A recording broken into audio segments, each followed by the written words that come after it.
Today is supposed to be the start of our honeymoon, right? Why did you tear up my passport? Just as we finished packing and were about to leave, my husband, in a seemingly crazy move, forcefully tore my passport. His smug face really annoyed me. Honestly, I never planned to go with him in the first place. My intention was to go with my mom. I sensed some tension before we got married, but I had no idea the complicated relationship between my husband and my mother-in-law was this deep. I've never heard of anyone's mother-in-law taking over their honeymoon, at least not in my circle. This unbelievable situation shocked and angered me. But most importantly, I felt really uncomfortable. I started questioning if I made a huge mistake choosing him as my partner. As he brought out scissors and began shredding the passport, I looked at my mother-in-law grinning from ear to ear and thought I needed to get away from here as fast as possible. Unexpectedly, I had the perfect evidence to expose these two. My name is Sarah. I'm 29 years old and have been working for 7 years. Recently, I got the proposal I'd always dreamed of from my boyfriend of 4 years. And now I'm in the middle of planning our wedding and honeymoon. I met my husband after I started working. I've always been the low-key type, and though I had my first boyfriend in college, it seemed he lost interest in the quiet and not-so-exciting me, and we drifted apart. Years passed without me dating anyone seriously until I started working. I never imagined that out of all my colleagues, I'd be one of the first to get married. My husband was a senior at my company when I was a newbie, and he always supported me whenever I struggled with unfamiliar tasks at work. The only guy I dated in the past was a classmate, but there's something about someone 5 years older. I found my husband dependable and trustworthy. When he asked me out on our first date, I was over the moon. I still cherish the dolphin figurine we bought during our first date at the aquarium. When he said he wanted to date with marriage in mind, I felt like I was on cloud nine. We went on many dates, and he proposed to me at the same aquarium where we had our first date. Can I really be this happy? That night, I was so thrilled that I couldn't sleep, and I still remember that feeling. With my head still in the clouds, we quickly decided to visit his parents' home the following week. However, it was during this time that I began to feel uneasy about the idea of getting married. My father-in-law was very kind, but my mother-in-law seemed to disapprove of me. Hearing her say, "You could have married someone more outstanding than this plain girl," at our first meeting filled me with doubt and anxiety about our future life together. But I told myself that pre-wedding jitters are normal, right? So, I pretended that everything was fine and continued with the wedding preparations. One day, while discussing our life after marriage, both my husband and his mother assumed I would be quitting my job. Although I once admired the idea of quitting work after getting married, it didn't seem like an option for me at this point. Looking back, I realized that my ongoing anxieties about marriage stopped me from considering leaving the place where I felt most secure, my job. Despite dodging persistent suggestions from my mother-in-law to quit, I decided to continue working at the same company alongside my husband. During our wedding preparations, we disagreed on the timing of our official marriage registration. He wanted to formalize things sooner, and in the end, we decided to respect his wishes and registered shortly after. The procedure felt mundane, but realizing that we were now officially married brought me immense happiness. We initially discussed having a small, intimate wedding, but it seems my husband mentioned this to his mother, and she called the next day. "You know, Edward's wedding, and you're talking about having a small, intimate ceremony. Please don't just say whatever you want. The wedding needs to be grand. I'll make sure it's fitting for Edward. By the way, please keep your guest list minimal, just your parents and close friends. Your friends are probably just as dull, right? They'd make the wedding feel so gloomy and ruin everything." I found myself bombarded with opinions about the venue and the guest list. It was infuriating that she felt she had the right to dictate so much. Despite having a lot to say, I convinced myself that maybe this is just how weddings go and decided to invite only my parents and close friends, as my mother-in-law wanted. However, my mother-in-law's interference didn't stop at the guest list. She had opinions about the program, entertainment, decorations, and food. Following her suggestions would push us way over budget. Initially, Edward's family had agreed to cover half of the wedding costs, but somehow that changed, and now it was, weddings are for the bride, leaving us significantly over budget. I had to cover all the additional expenses she wanted, so the wedding turned into a lavish affair, quite the opposite of the simple ceremony I had envisioned. I tried to make some cost-saving changes without her knowledge, but she scolded me, claiming, "It looks cheap because you didn't do as I told you." I thought I would finally get some distance from her after the wedding, but my husband did something unimaginable. Despite my frustration with her interference in the wedding, and despite my desire to keep my distance from her, my husband insisted we live with her. Our new place, for which we had already signed a lease, was canceled without my knowledge. All my belongings intended for that place were redirected to my husband's family home. I was speechless, shocked by how everything had been decided without consulting me. I had handled all the wedding planning, and even when I warned Edward that meeting all of her requests would exceed our budget, he ignored me. The anxiety I had before the ceremony only intensified after our wedding. We had planned an overseas honeymoon to a dream destination I always wanted to visit. The idea of going there for our honeymoon felt surreal. However, my growing unease with Edward, who was acting suspicious, and the prospect of living with my mother-in-law upon our return dampened my spirits. Despite our wedding preparations, Edward wasn't cooperative about the honeymoon planning. Strangely, he took charge of booking the flights and hotels. I assumed he had chosen a romantic hotel for our honeymoon stay, and was excited as usual.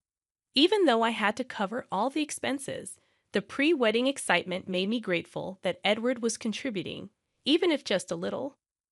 Little did I know that this was a foreshadowing of a shocking event. The wedding ended, and amidst the chaos, our honeymoon day arrived. Despite lingering feelings about the wedding and the upcoming cohabitation, I was determined to shift gears and enjoy the trip with the man I loved. As I woke up in the middle of the night to get ready for our flight, Edward dropped a bombshell. With an air of casualness, he said, "Sarah, I'm going to go with my mom," just as I was double-checking our luggage. I was shocked and couldn't grasp what he had just said. "What are you talking about? It's our honeymoon, not just any trip. Why would your mother be joining us? Plus, we've only paid for 2 flight tickets and a hotel." Visibly shaken, I tried to make sense of his reasoning when Edward hit me with another surprise. "I never mentioned going on this trip with you, did I? Don't be ridiculous. I'm going with my mom. A trip with her takes precedence over a honeymoon. It's a gratitude trip for all she's done for me. You stay here and prepare the house by cleaning every nook and cranny." With that, Edward forcibly tore apart my passport that I had entrusted to him. I was in disbelief, unable to say a word, just witnessing my passport being destroyed. At that moment, my fully made-up mother-in-law barged into our room without knocking. "Edward, are you ready?" Seeing her, Edward's face lit up. "Yeah, we're good. Finally, we can go on this trip without any interruptions."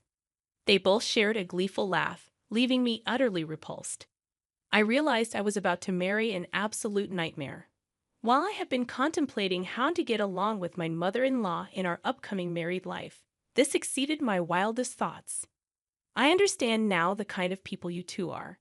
I couldn't help but speak out, but my words seemed like nothing more than sour grapes to them as they laughed heartily and left together.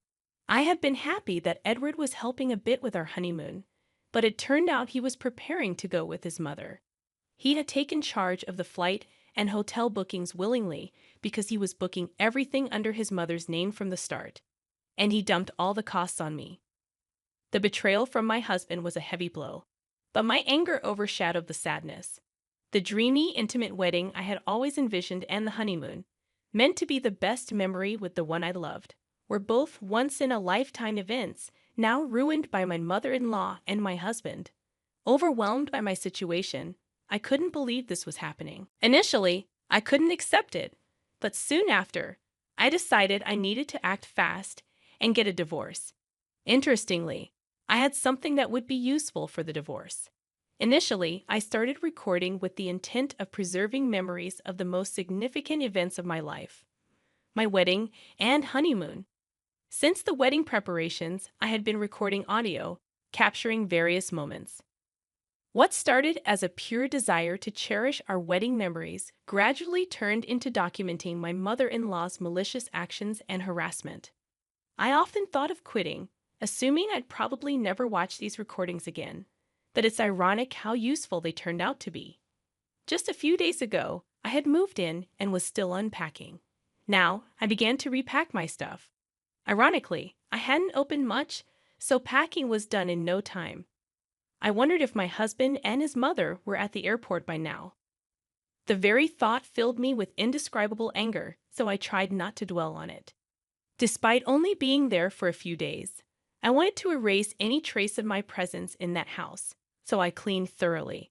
While cleaning the living room, I stumbled upon something shocking. It was evidence that my husband was embezzling money from his company.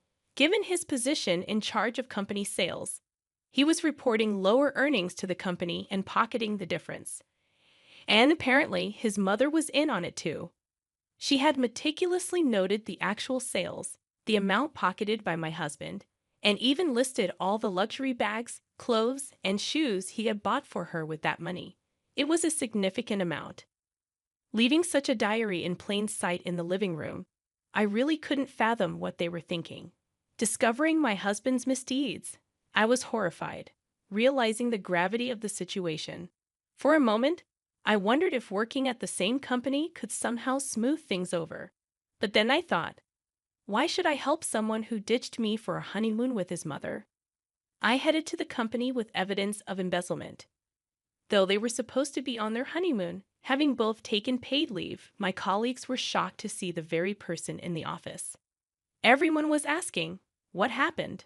Weren't you on your honeymoon? No longer feeling the need to hide anything, I told them that my husband and my mother-in-law had gone on the honeymoon instead, that my passport was torn up, and that I had paid for the entire honeymoon. My colleagues, superiors, and boss were shocked and angry at my husband.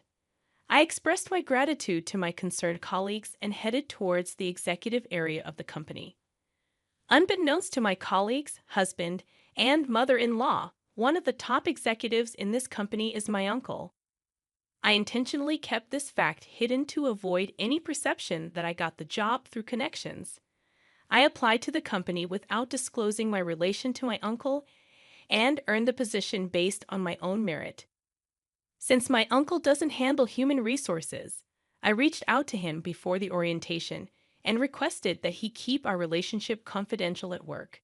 Despite his surprise, he praised my efforts and assured me that our interactions would be like any other executive and employee. My uncle, who doesn't have children of his own, has treated me with affection since I was a child. Until elementary school, my sisters and I went on several trips with just my uncle. During my childhood, I would sneakily ask my uncle to buy things for me, leading to scoldings from my parents. That's how much he adored me. Since joining the company, our work areas have been entirely separate, and after briefly exchanging smiles during the orientation, we haven't met. I knocked on my uncle's office, explained the situation to his secretary, and was granted entry. My uncle greeted me with a beaming smile, but quickly turned somber. "Why are you here? Weren't you supposed to be on your honeymoon?" Seeing my dear uncle's familiar, kind face, I was overwhelmed with emotion and burst into tears. Through my sobs, I recounted everything that had happened, and he became visibly enraged. It was a side of him I had never seen before. Of course, I shared the details of my husband's embezzlement and handed over the evidence. My uncle pledged to convene a board meeting immediately to address my husband's actions. Then he asked, "What are you going to do today?" "Head back home." I nodded, and he said, "Well, before you do that, let's grab some good food. I'll drop you off at home afterward." Despite the incredible betrayal of having my honeymoon taken over by my mother-in-law, I felt genuinely grateful, knowing there were still warm-hearted people in my life who cared for me. A week later, when my husband and his mother returned from what was supposed to be our honeymoon, I received an immediate call. My husband was furious that I hadn't picked them up from the airport and hadn't cleaned the house as instructed. He ranted about my whereabouts. I already had a top-notch divorce lawyer recommended by my uncle and parents, and the process was in motion. Without giving my husband a chance to speak, I said, "You too sure are loud and annoying. I don't want to hear your voices anymore. Why would I pick up someone I'm going to divorce, and why would I follow your silly orders to clean?" He was momentarily speechless but soon resumed his ranting. "Do you think it's okay for you to say such things? I did you a favor by marrying you. If I divorce you, you'll never get remarried. My mom's furious too. If you come back now and prepare our meals, I might forgive you. We're tired of foreign food. Make some tasty traditional meals." He had never spoken to me like that before our supposed honeymoon. After revealing his scheme with the passport and going on a trip with his mother, his true colors had shown. It dawned on me that I had never truly seen him for who he was. I have been reflecting on this realization over the past few days. I've consulted a lawyer regarding our divorce. Could you please discuss related matters with them? A lawyer? What are you talking about? I'm not getting a divorce. I could hear his mother in the background shouting for him to hand her the phone, calling me names. Well, do what you please. By the way, I informed the company about your embezzlement. I think they'll be calling you in soon. Maybe you should get a lawyer too. Bye. I could sense his panic on the other end, but it wasn't my problem anymore. He kept calling, so I just blocked his number. My uncle was aware of our honeymoon dates, so right after our call, the company summoned my husband using the evidence I provided. They verified the information and confirmed the discrepancies in the payments. It turned out the amount my husband embezzled was enormous. In front of the company's executives, my husband desperately tried to defend himself. He fabricated a story claiming I was the real embezzler, and he had tried to stop me. At that point, my uncle couldn't hold back and shouted, "My niece would never do such a thing. We've confirmed that you and your mother committed the embezzlement. You're lucky we haven't involved the police yet." Realizing the jig was up and that I was related to senior management, my husband looked as if he had lost his soul. That day, I went to the company to return the wedding gifts to my colleagues since our marriage had ended so soon after the wedding. Everyone refused, saying they had given them as a token of their blessings. While I was surrounded by this warmth, my ridiculous husband approached. "Why didn't you tell me you were related to the top brass?" "I'm sorry, really. Can we start over?" "Can you ask your uncle to keep me in the company and make the embezzlement go away?" Disgusted, I replied. "Do you even understand what you're saying? Are you okay in the head? Divorce is the only option now. Reflect on your actions and face the consequences." Having said that, I pushed him away, but he must not have had anywhere else to turn. He clung on desperately. Watching this, my colleagues called security, who dragged him away. He was fired immediately. Regarding the embezzlement, it seems the company is seeking damages from my husband. After finding out about the whole situation, my mother-in-law repeatedly tried to contact my family. However, once she consulted my sensible father-in-law, the calls stopped. I had always wondered why my sensible father-in-law had even allowed our honeymoon in the first place. But when he later came to apologize, admitting his mistake, I understood. After hearing his side, he had believed my mother-in-law was going on a domestic trip with her friends. He was looking forward to a week without my nagging mother-in-law, who was always badgering him about shopping and wanting to dine out, thinking it would be like a little slice of heaven. Then I came home. After hearing about the ridiculous actions of those two, my father-in-law agreed I should return to my parents' home and even helped me pack. At the time, our emotions were high, and without discussing much else, I just went back to my family home. Knowing how genuine, kind, and rational my father-in-law is, I'm sure he would have stopped all this if he had known.